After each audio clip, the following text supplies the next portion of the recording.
Hi, everybody. I'm Ian S. Maloney. I'm the author of South Brooklyn Exterminating, and I'm honored to be a finalist for the 2024 Big Other Award in Fiction. A very special thank you to John Madera and the staff at Big Other for including me and my work in this prize. Um, I'm going to read a section from Windups, my novel and stories, and this is set in the New York Yacht Club in Midtown Manhattan. So, here it goes. Dad and I did the place together. We wandered the basements in search of water bugs and mice. Richard tipped us off to problem areas. He listened for the news from workers in the lockers and kitchens. Dad always gave Richard some glue boards and roach stations for his apartment. We walked along the corridors down below, the same way as always. I sprayed the walls, put droplets of poison in the corners. I spritzed around the workers' lockers, making sure not to spray anyone's shoes stored beneath the compartments. All was really dull and predictable. Occasionally, you'd find a water bug in the basement, scurrying in the corners for safe harbor. Today was no different. Until we returned back to the ground floor. Richard was in the kitchen again. He was singing a song from South Pacific, badly off key. Gonna wash that man right out of my hair and send him on his way. He entered with a lit black cigarette with a half-empty tea goblet. I completely forgot to ask about the mice in the banquet room. I did see our little friends the other night. Mickey and Minnie came to visit me as I walked around, so I clicked my heels and off they went back inside the paneling.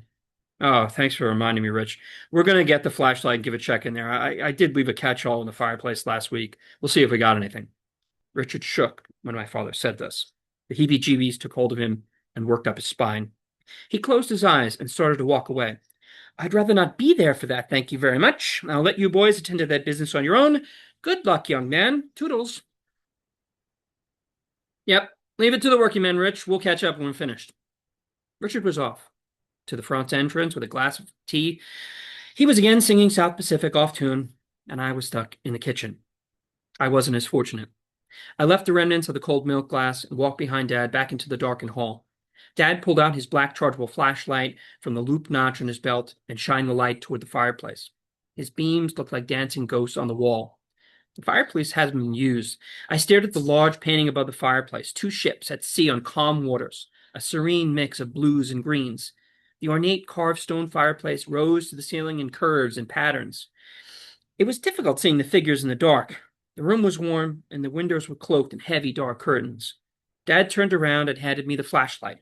My eyes darted around the room for a light switch, even though there wasn't one to be found. Dad moved the metal grate and pointed to the trap in the far end of the fireplace. Shine the light over there, all right? I nodded, but then reared up and walked away. There's got to be a freaking light in here somewhere. I mean, why doesn't this room have any light? I told you before, you know. The light's controlled at some engineer's panel we don't have access to. Come on, get over here. Shine the light in there for me for a second. I walked over slowly and deliberately. I muttered about the light, flickered the flashlight on and off with my thumb. Dad bent down towards the trap, and a sound reverberated in his hands.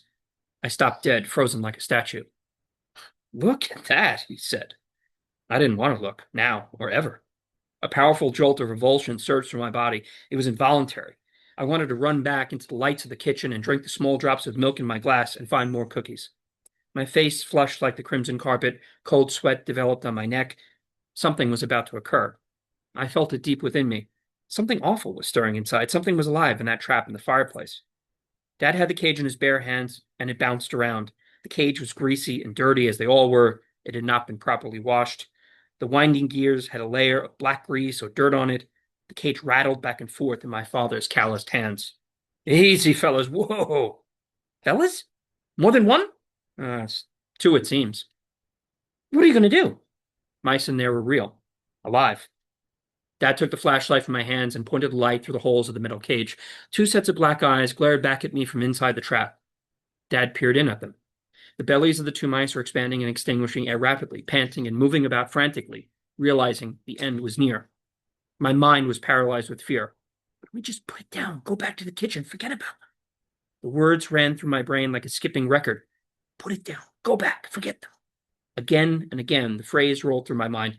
I didn't want them to die. They were Mickey and Minnie. They were scared. And finally, I blurted it out.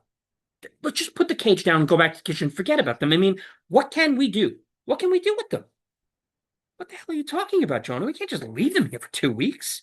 They'll stink up the place something awful. That's all we need. And I'm not making a special midtown trip in 3 days to remove 2 rotting mouse corpses. You know how bad they're going to smell after a few days. You know the stench. I did know it, all too well. And anything was better than that. But I also knew I didn't want to see it. What are you going to do? What do you think I'm going to do? I'm going to kill them, that's what. That's what we're here to do in the first place, remember? Dad said, his own question answered, unfortunately. Somehow death was abstract until now. It was what we did, I knew, but it wasn't real. I sprayed, left poison, never saw it with my own eyes, just spread the stuff here and there and took off. Death and dying occurred somewhere else, in the underground caverns below. It wasn't a part of my reality. It wasn't usually in my father's hands, inches away from me, but it was now.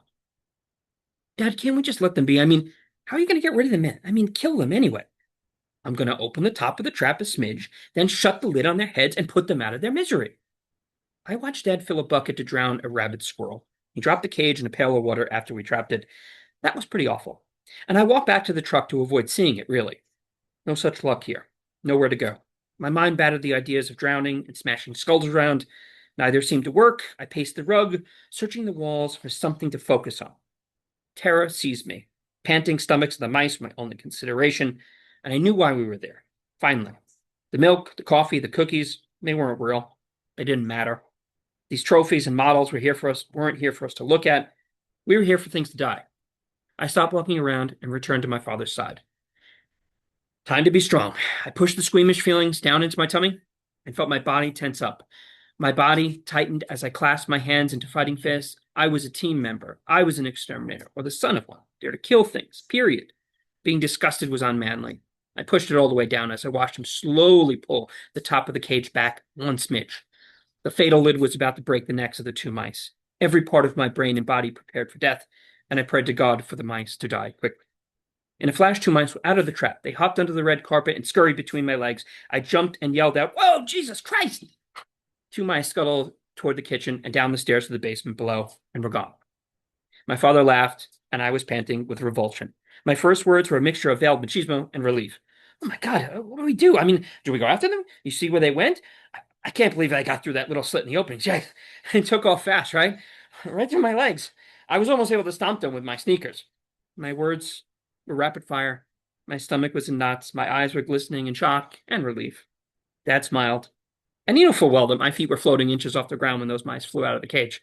He sensed it, said nothing. He raised his index fingers to his lips and shushed me. I think you ought to consider the high jump, my friend. That was quite a leap. Not sure baseball is your sport, boy. Maybe the hurdles. I wasn't expecting that, that's for sure. I giggled nervously. Dad smiled again. I was still stuck on the escape. They got away, out of the trap, down into the basement.